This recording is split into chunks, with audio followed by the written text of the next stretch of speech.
السلام عليكم ورحمة الله وبركاته. عاملين ايه؟ اتمنى تكونوا بخير. معاكم اسلام زايد، والنهارده هيكون معانا تجربة جميلة عملناها في مدينة بورسعيد.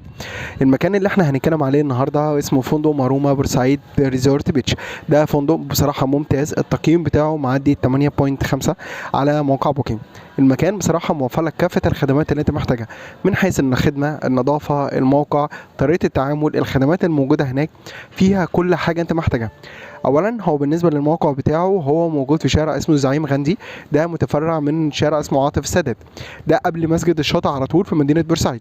دي اول حاجه. تاني حاجه بالنسبه للخدمات الموجوده هناك، المكان موفر لك 2 حمام سباحه، منهم حمام بيكون باكوا وحمام تاني من غير اكوا، بالاضافه لاكبر لاجون ممكن تشوفها في مدينه بورسعيد.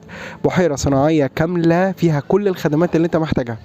في الفيديو باذن الله وان شاء الله كده هنعرف خدمات كل مكان، ايه مميزاته، عمق حمام السباحه، ايه النظام، ايه الخدمات اللي موجوده هناك في الفندق، كل حاجه احنا مصورينها. بالاضافه لكده كمان ان هو عامل لك شاطئ خاص تبع الفندق على طول ما انت لابس الاسوره اللي هي تبع الفندق. النقطه دي برضو علشان تكونوا انتوا عاملين حسابكم في سويرتين بيكونوا موجودين في الفندق. الفندق متاح في دي يوز لو انت مش نزيل في الفندق، وفي نفس الوقت كمان لو انت نزيل في الفندق ليك اسوره تانية مختلفه. الاوض مش عاوز اقول لكم بقى مستوى النظافه عامل ازاي، دوله كامله على الشط. الشط هناك فيه كل الخدمات اللي انت محتاجها، يعني انت لو واحد متصور هناك مش هيحس خالص ان هو موجود في مدينه بورسعيد، بالعكس ده حاسس ان هو موجود في الساحل شرم الشيخ، من النظافه واسلوب التعامل وطريقه الكلام. حتى كمان الاعداد بتاعه الشاطئ هناك مختلفه. فاتمنى باذن الله وان شاء الله كده الفيديو يعجبكم. ما تنسوش ان انتوا تشتركوا في القناه بتاعتي على اليوتيوب، وتتابعوا عروض الرحلات بتاعتي سواء كانت على الفيس او على قناه اليوتيوب. بصوا احنا دلوقتي طبعا احنا داخلين الفندق زي ما انتم شايفين، دي البوابه اهي، وبعد كده عندك هنا المكتب اللي هو بتاع الريسبشن، وده المكان الاولاني اللي هو بيكون الاساس بالنسبه للفيو اللي هو بتاع الحمام السباحه. المكان هنا زي ما انتم شايفين موفر لك هنا برده في كافي بيكون على البحر او على حمام السباحه لو حابين نشرب اي حاجه زي ما انتم شايفين، والحمام السباحه بيكون موجود. بالنسبه لمواعيد الاكوا، المواعيد بتاعتها هنا بيكون من الساعه 11 لحد الساعه 1، وبعد كده بتقفل او بيكون مثلا في وقت مثلا كراحه او حاجه زي كده، وبعد كده بنرجع مره ثانيه بيكون من الساعه 2 لحد الساعه 4. ده بالنسبه للاكوا. طبعا احنا لسه هنشوفها دلوقتي بصوره اوضح وهنشوف التفاصيل بتاعتها. وادي بالنسبه لحمام السباحه برده زي ما احنا شفنا، هو بيكتبوا بالنسبه للعمق بحيث يكون الناس عارفه العمق بتاعهم نازل، او العمق بتاع حمام السباحه بيكون عامل كده. زي ما قلت لكم بالنسبه لموضوع الاكوا، تعتبر كده الصوره بتاعتها اوضح شويه. ادي الاكوا بالنسبه للاطفال، وادي الاكوا بالنسبه للشباب زي ما انتم شايفين الكبيره. المواعيد زي ما قلت لكم مره ثانيه بيكون من 11 لواحده، وبعد كده بيكون في راحه لحد الساعه 2، وبعد كده تشتغل من الساعه 2 لحد الساعه 4 زي ما انتم شايفين. وادي حمام السباحه. العمق زي ما قلت لكم هو واضح اللي هو برضه هيوصل ل 140. بصوا احنا معانا كابتن محمد بقى هيشرح موضوعه بالنسبه للمواعيد بتاعه الاكوا والطول او الاعماق بتاعه حمام السباحه. قول بقى يا كابتن. الاكوا عندنا بتفتح من الساعه 11 لحد الساعه 1 لحد الساعه 1، وبتريح بريك من الساعه 1 لحد الساعه 2، من 1 ل 2 راحه، وبتفتح من الساعه 2 لحد الساعه 4. من 2 ل 4. تمام. بالنسبه بقى لحمام السباحه العمق هنا بيوصل كام؟ العمق هنا عندنا قدام الاكوا هنا اهوت لحد كيدز اريا الصغيره، لحد الكيدز اريا 120 من عند الكيدز اريا لحد تمام السلم اللي قدام دوت تمام 140 تمام، وبعد كده من هناك 110 تمام. يعني بصوا يعني انت على كلام الكابتن كده المفروض ان هو هيكون اول حاجه هنا اللي هو العمق 120، وبعد كده 140، وبعد كده هيكون 110. تمام كده. فده بالنسبه للاعماق بتاعت حمام السباحه، صح كده يا كابتن؟ حبيبي تسلم جدا، تعاملك معانا يا كوتش.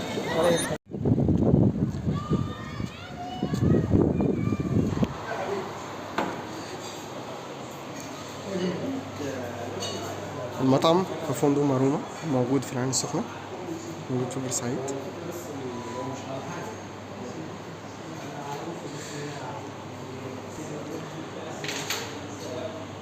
بصوا ده المكان بتاع المطعم يعني كوجه عام. طبعا بالنسبه للنظام هنا الاقامه في الفندق بتكون الاقامه هنا كلها بتكون بالفطار. الفطار هنا بيكون اوبن بوفيه زي ما انتم شايفين، ده الريستوران كله بالكامل. نوع الاعداد كلها، يعني اللي ورانا الناحيه الثانيه ده بيكون البحر زي ما انتم شايفين الاماكن.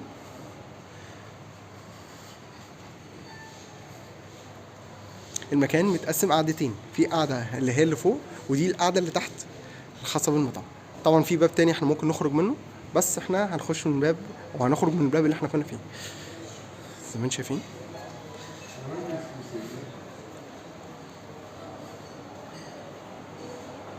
بصوا بقى، احنا دلوقتي كده هنخش على احلى مكان او احلى حاجه موجوده هنا بالنسبه للفندق. دي منطقه اسمها منطقه اللاجون اللي موجوده هنا، عباره عن بحيره صناعيه كبيره جدا زي ما انتم متخيلين. بصوا هو النظام بتاعها برضه علشان الناس اللي كانت بتسال بالنسبه للتدرج، علشان كان في كذا العميل يعني اتكلم في النقطه، طب هو مثلا واحد ما بيعرفش يعوم او حاجه، لا انتوا بصوا هنا شايفينها بيكون عباره عن نظام سلالم، في غير نظام سلالم في اللي هو نظام الشط. هوريه لكم دلوقتي بصوره يعني قريبه شويه، كانكم نازلين من على شط بالظبط. فطبعا الدنيا بتاعتها حلوه قوي. الاجانب بقى نظافه الميه نفسها مش عايزين احلى من كده زي ما انتم شايفين. بصوا كانكم نازلين على الارض على طول، وبعد كده الميه. مش عايز بقى اقول لكم المكان مساحته قد ايه، او اللاجون بتاعها مساحتها كبيره جدا. طبعا احنا دلوقتي كده هنعرف بالنسبه للعمق بتاع حمام السباحه ده هيكون عامل ازاي، او البحيره هيكون العمق بتاعها عامل ازاي. حتى ان الفيو زي ما انتم شايفين بيدي منظر كويس جدا. تمام، بصوا احنا معانا كابتن باسل دلوقتي، المفروض ان هو بيشرح طبيعه البحيره الموجوده هنا بالنسبه للفندق، علشان برضو تكونوا انتوا عارفين النظام بتاعها ماشي ازاي. فاتفضل بقى قول بقى التعليمات بتاعتها، وانا بعد كده هوريهم المكان. تمام. بالنسبه للاجون، اللاجون عمقه 140 بس تدريجي يعني. تمام. انا ببتدي تدريجي لغايه اوصل في النص عمقه 140. تمام. بالنسبه للجنب ده، الجنب ده يعتبر غويط. تمام. عمقه 140 تمام. بالنسبه للاجون من الجنب الشمال، الحته دي يعتبر طولها 30 سم. تمام، 30 سم للاطفال. تمام. تمام. الجنب الثاني من الناحيه الشمال دي يعتبر عمقها 50 سم او تمام. 60 سم. دي يعتبر لو حد عاوز يبتدي ينزل يشوف تمام، لكن هو في جميع الاحوال هي مناسبه جدا بالنسبه للاطفال الاول، وبعد كده مناسبه للناس الكبيره. حبيبي تسلم جدا يا كابتن باسل، شكرا جدا لك. بصوا احنا كده داخلين على المنطقه اللي فيها الحمام السباحه. المكان هنا موفر حمامين سباحه، ده الحمام السباحه اللي بيكون بعيد عن الاكوا زي ما انتم شايفين. طبعا بالنسبه للاعماق برضو هم كاتبينها علشان الناس تكون عارفه. العمق هنا 110 الموجود هنا بالنسبه للفندق. طبعا زي ما قلت لكم المكان موفر 3 حاجات. اول حاجه موفر 2 حمام سباحه بالاضافه لبحيره كبيره موجوده هنا بالنسبه للفندق زي ما احنا شفناها دلوقتي، وهنعرف العمق بتاعها لحد كام. الحمام السباحه واصل لحد 140 علشان برضو النقط دي. برضو في حمام سباحه هنا خاص بالنسبه للاطفال زي ما انتم شايفين. المكان بصراحه ممتاز. ده حمام، وفي برضو حمام تاني يعني يعتبر منفصل عنه شويه، برضو الدنيا بتاعته برضو لذيذه. ميزه المكان هنا النظافه بتاعته حلوه قوي، يعني حتى الحمامات السباحه زي ما انتم شايفين. تمام، بصوا زي ما قلت لكم ان الحمام السباحه ده الحمام السباحه اللي هو خاص بالنسبه للاطفال، بيكون العمق هنا اكبر حاجه ما تعديش مثلا حوالي 25 او 30، اللي هو دوبك مناسب جدا للاطفال. ده غير طبعا الحمام اللي احنا صورناه اللي كان العمق بتاعه 140. دي الكيدز اريا الخاصه بالنسبه للاطفال.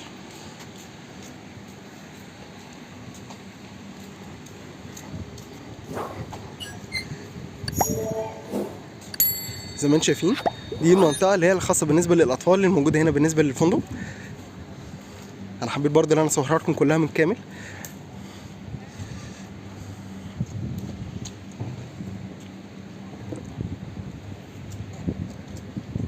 برضه المسجد اللي هو تبع هنا الفندق، صح، ده المسجد اللي هو تبع الفندق برضه عشان العملاء اللي كانت بتسال موضوع المساجد عشان الصلاه. بصوا احنا دلوقتي كده هنخش بقى اجمل مرحله او احلى حاجه بالنسبه للفندق. طبعا زي ما قلت لكم هو الفندق اهو تمام، احنا بس بنعدي الطريق من هنا وبعد كده بنخش على المكان بتاع الشط زي ما انتم شايفين.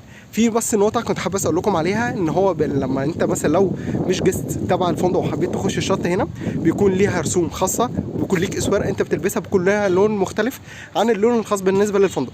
يعني الاسوره بتاعت الفندق بيكون لونها ابيض، لكن الاستاذ المحترم اللي قدامنا لو هو المسؤول بالنسبه للبيتش بيركبك لاسوره ثانيه بيكون لونها اخضر. دي الحاجه اللي بتفرق بين الجست اللي بيكون جاي ديوز او الجست اللي بيكون نازل اقامه. تمام، احنا دلوقتي كده بقى هنكمل بقى الجوله بتاعتنا وهنشوف بقى الطريق واحنا داخلين للشاطئ كله عامل ازاي. المكان بصراحه كانت تجربه انا عن نفسي كاسلام اتبسطت بيها جدا. المكان محترم والناس الموجوده محترمه جدا، ومعانا زي مثلا الاستاذ احمد اللي انتم شايفينه، استاذ محترم بصراحه، اسلوبه كان كويس وكان معايا طول الفتره بتاعه الفندق، فانا بشكره بجد على تعبه معايا. عارف ان انا لففت الفندق كله بس هو انسان محترم، تشكر جدا ليك. الله يخليك يا فندم. تسلم جدا ليك. الله يخليك. تمام، احنا دلوقتي كده بقى هنخش بقى في المنطقه بتاعه الشط. اولا النقطه اللي انت اصلا ان انت تروح بورسعيد وتلاقي شط محترم زي كده، او يكون المكان بالستايل اللي احنا ممكن نكون متعودين عليه زي المعموره والمنتزه وحاجات، ده بيتهيألي هتكون فرصه كويسه جدا. اول ما بنخش زي ما انتم شايفين ادي الشط كله بالكامل بيكون متاح فيه الشازلونج على البيتش نفسها، في برضو زي حاجه زي الخيم او القعدات الخاصه بيكون للعائلات زي ما انتم شايفين. كل ده طبعا الشاطئ رملي زي ما انتم شايفين، وحاجه في منتهى النظافه.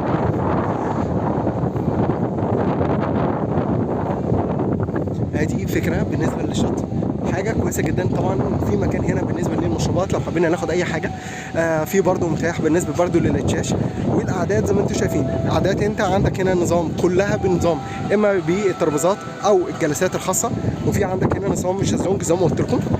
مش عايز بقى اقول لكم على المنظر بتاع البحر بتاع بورسعيد. ادي المكان كله بالكامل، في كل المشروبات اللي انتم حابينها، حابين تطلبوا اي حاجه اكسترا كل حاجه متاحه. بصوا بالنسبه للمكان اللي هو بتاع المشروبات الموجود هنا بالنسبه للبحر، الاسعار هنا تعتبر ممتازه. يعني انت عندك هنا مثلا كوبايه الشاي بيكون عامله مثلا 35، عندك العصاير بتبدا من اول 80 لحد اقصى حاجه ل 95. الاضافه طبعا المكان هنا موفر لك كل حاجه، في سندوتشات، في بيتزا، حتى بيكون في برده حلويات زي ما انتم شايفين، تشيز كيك، حاجات زي كده، كل حاجه موجوده. المكان هنا بصراحه ممتاز في الحاجات دي، في كل الخدمات اللي انت محتاجها، انت مش حاسس ان انت قاعد في بورسعيد اصلا من حلاوه المكان اصلا. النظام هنا كأنها قعدات خاصه، وطبعا دي حاجه يعني بتكون بتفرق مع ناس كتير بالنسبه للخصوصيه او بالنسبه للراحه اللي هم عايشين يقعدوا فيها. قلت لكم عليه بتاع شار، وبرده في اماكن هنا بالنسبه لتغيير الملابس علشان برده الناس اللي كانت بتسال عليها.